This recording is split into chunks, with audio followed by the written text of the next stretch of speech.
ഇന്ന് പഴുത്ത ഏത്തയ്ക്ക കൊണ്ട് ഞാനൊരു സൂത്രം ഉണ്ടാക്കാൻ പോവുകയാണ്. അപ്പോൾ ആദ്യം നിങ്ങൾ എൻ്റെ ചാനൽ ഒന്ന് സബ്സ്ക്രൈബ് ചെയ്യണേ.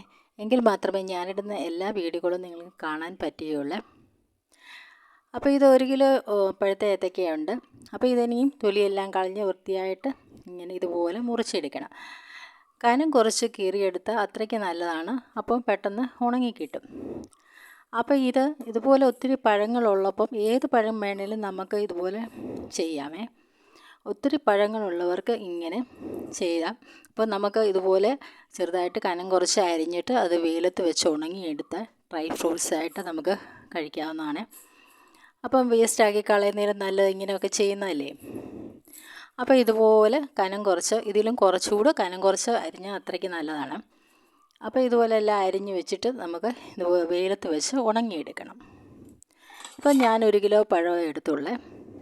ഇത് വെയിലത്ത് വെച്ച് ഉണങ്ങിയെടുക്കണം. അപ്പോൾ എല്ലാവർക്കും അറിയാമായിരിക്കും. അറിയാൻ വയ്യാത്തവർക്ക് വേണ്ടിയാണ് ഞാനിത് പറയുന്നത്.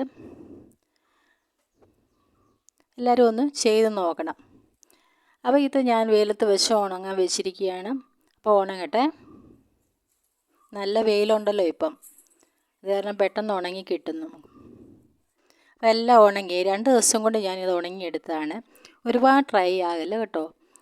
അപ്പോൾ നമുക്ക് ഒരു ചവച്ച് തിന്നാൻ പരുവമാകുന്നപ്പോൾ നമുക്ക് എടുക്കാവേ. അപ്പോൾ നല്ല ടേസ്റ്റുണ്ട്. അപ്പോൾ എല്ലാവരും ഒന്ന് പരീക്ഷിച്ച് നോക്കണേ. അപ്പോൾ നമുക്ക് കുറച്ച് ദിവസം വെക്കാം. ആരെങ്കിലും വരുമ്പോൾ അവർക്ക് കൊടുക്കാം. പഴമൊക്കെ വേസ്റ്റാക്കി കളയുന്നതിലും നല്ല ഇങ്ങനെയൊക്കെ ഒന്ന് എല്ലാവരും ഒന്ന് ഉണ്ടാക്കി നോക്കണേ.